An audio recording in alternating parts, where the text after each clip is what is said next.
It Could Be, Part 6. Welcome to Part 6 of the It Could Be series.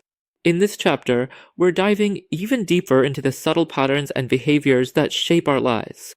From unspoken habits to unnoticed perception traps, we'll uncover how these elements silently impact our mental and emotional resilience. I'm Izit Galu, and together, we'll explore actionable insights to free ourselves from these hidden pitfalls and move toward a more balanced and fulfilling life. Before we dive into the video, make sure to subscribe to the channel and check out the previous parts of the series if you haven't already. Let's get started. So, do we really need to take our psychology this seriously, or is it just an illusion? Let's dive deeper into this topic together. Question everything like crazy. Then, we must also question the industry that says you have problems and you're sick. Come, let us treat you. We've seen some of the programming, misconceptions, and sneaky games that predispose us to issues. Now, let's examine the fundamental claims the industry makes about our psychology. The industry claims that our psychology affects us when it deteriorates. They create perceptions with terms like mood disorders or thought disorders. Yet, this is wrong. It is not our psychology that affects us. It is the exaggeration of psychology, the excessive emphasis on it, our flawed perception of psychology that impacts us. There are countless people who experience similar psychological states, but are far less affected or not affected at all. By repeating psychology affects you over and over, they have made societies excessively focused on their psychology. By increasing sensitivity to emotions and thoughts, they've turned people into guardians of their own minds and souls. They made people sit next to the stove and, when they got burned, said, "Look, the stove burned you." They created a mindset where people passing by the stove 2 meters away panic with thoughts like, "Oh no, what if I get burned? Oh no, I think I'm getting burned." They build a way of thinking where people wake up and go to bed obsessed with their emotions and thoughts.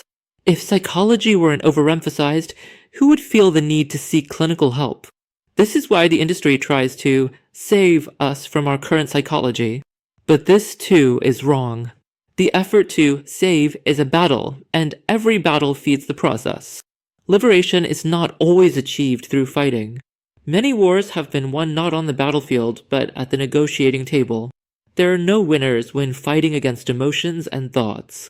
This is precisely why 3 to 5 years of therapy sessions and 10 to 15 years of medication treatments seem to never end.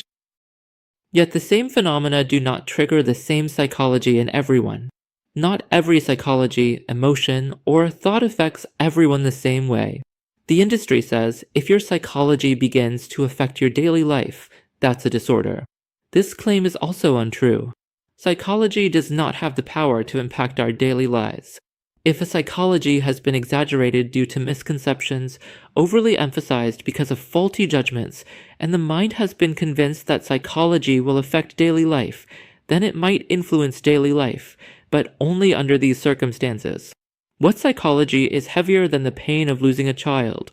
Today, there are tens of thousands of people around the world who buried their children just 2 months ago, yet continue with their daily lives. Wasn't it supposed to be our psychology that hindered daily life? With such narratives, psychology has been inflated in people's minds by the industry to be something it's not. Psychology's importance is not due to its own existence, but because of the meaning assigned to it. Just like how a dream affects us not because of its content, but because of the meaning attached to that content. We were taught to overemphasize the meaning of our psychologies, and when we were affected by this exaggerated meaning, they said, "Look, psychology influences you." Thus, as we magnified our psychologies in our eyes, we became preoccupied not with the meaning, perception, we had assigned, but with our psychology's phenomena. We fought with the puppet instead of the puppeteer. With this pointless fight, we first exhausted our minds, then our souls. This, in turn, added new symptoms to our process, and we wrote the cost off as part of this so-called psychological issue. Then, as we magnified our problem first in our eyes and then in our souls, it grew bigger and bigger. Psychology is a process that becomes significant only if it is regarded as such. For instance, what can the condition called depression do to someone if it is not taken seriously? What can depression do to someone who accepts the state, sees it as normal, and is willing to live with it for a while? It is well known that hundreds of thousands of people in the world have psychological problems yet receive no clinical help. What happened to these people? What happened to people in the past when there were no psychologists or psychiatrists? The industry constantly codes us with the message, pay attention to your psychology. Since we are programmed in this way, we are greatly affected because we overemphasize our psychology. Then, the industry turns around and says, look how important psychology is. It uses this result, which it has created with its own hands, to make us overemphasize our psychology once more. For example, they say that if a psychological state lasts more than 15 days, it is a disorder or illness. This is utterly incorrect. Does this mean the same psychology is normal for 14 days and 23 hours, but suddenly becomes a disorder in the last hour? Can such arbitrary diagnostic criteria really be considered scientific? How much longer will we continue to adopt diagnoses made based on such criteria? Through such approaches, they have created societies that live and breathe with their psychologies. If you tell a craftsman, you must finish this painting job in exactly 15 days, the craftsman will start to feel uneasy and anxious as the 15-day deadline approaches. Setting a measure creates psychology. Defining something creates psychology. Concepts create psychology. Perception creates psychology. Conditioning creates psychology. There are so many factors that produce psychology, yet the industry constantly makes us battle either our hormones, a trauma from 40 years ago, or our parents. The industry claims that these problems are illnesses. This is false. These problems are not illnesses. In fact, they are not even disorders. If there is anything broken, it is our perceptions. Anxiety is not broken. Our perception of anxiety is broken. Thoughts are not broken. Our perception of thoughts is broken. Fear is not broken. Our perception of fear is broken.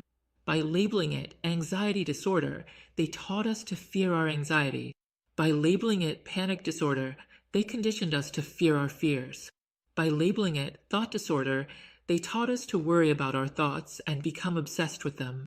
They presented a perception problem as if it were a phenomenon problem. They called an umbrella problem a rain problem, leading us to fight against the climate and the clouds.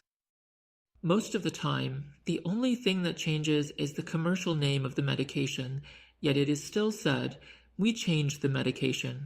It's still from the same group, but a different company's drug. Cutting a hot pepper and replacing it with a bell pepper is not changing the food. Quitting a medication often causes difficulties equivalent to heroin withdrawal, yet they say, these medications are not addictive. If they are not addictive, why do people struggle so much? Why do they experience withdrawal symptoms? Why are people asked to gradually reduce their intake under doctor supervision? We should, of course, question an industry that has a claim, argument, and approach that are false and misleading from top to bottom. Did serotonin drop?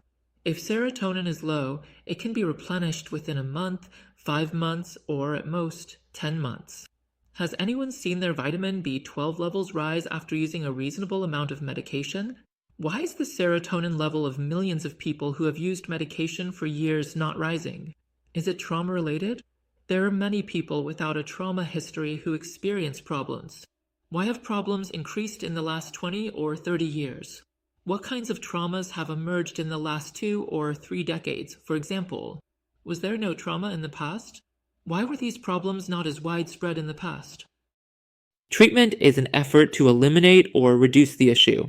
Is it our anxiety that affects us, or our distorted perception of anxiety? Is anxiety the problem, or is it the anxiety about anxiety? Conditions create anxiety, while the environment and the industry teach us to worry about it. Efforts to reduce anxiety make people even more sensitive to it. As sensitivity increases, so does the impact. Let's say anxiety decreased at that moment. What about later? Won't the reduced anxiety ever rise again? Are we going to spend our entire lives trying to reduce our anxiety, constantly attending therapy sessions or taking medication? Treatments and therapies that focus on, you must get rid of your obsession, labeling a group of thoughts as obsession, thought disorder, or whatever, makes people overly sensitive to that particular set of thoughts. This is how this issue became so widespread. Be sure to watch my video titled, How Obsession Was Created, and the one titled, How Panic Attacks Were Created. Doesn't a person who believes that a thought is an obsession/disorder get affected by the emergence and persistence of that thought? A person who believes the guest coming to their home is a bad guest, and is convinced of this, won't they be disturbed by the mere arrival, or even the possibility of the guest arriving? Is the problem the guest, or the perception of the guest? You are affected by your attacks. Let us treat them. What they call attacks are panic surges. What they call panic attacks is a protective program. It activates not only in moments of danger, but also when there is a mistaken perception of danger.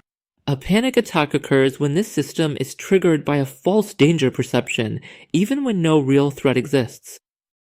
Is the problem with this protective system, or is it our perception that sends signals indicating danger when there is none? If someone pressed the doorbell in the wrong place, is it the fire department that immediately responds that's broken, or is it the malfunction of pressing the wrong bell? If not treated, it will progress. Why do treatments take years? Could it be that what is actually making it progress is the treatments themselves and the effort to treat? Absolutely yes. Probing doesn't always fix things. Most of the time, it breaks them. That's why it's said, don't probe too much, you'll break it. And so, we've reached the end of part 6.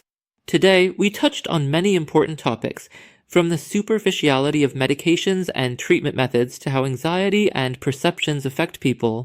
We must remember that every process related to health is shaped not only by external treatments, but also by correct knowledge and awareness. A change in medication, anxiety, depression, or obsession are merely symptoms. What truly matters is understanding the root causes of these issues and approaching them correctly. People often see their anxiety or other emotional struggles as diseases and search for solutions, but the real solution lies in realizing that these problems stem from our perceptions. What is important in this process is to shift our perspective on treatment, not just to temporarily alleviate symptoms, but to address the underlying causes of these issues. While trying to reduce anxiety, the key is to approach it with the right awareness rather than making it grow even bigger. What we've discussed today is just the beginning. On the journey of health and recovery, questioning, researching, and finding the truth are always the right steps. We'll have much more to share in part 7. I wish you all to take more conscious and empowered steps on this journey. Thank you.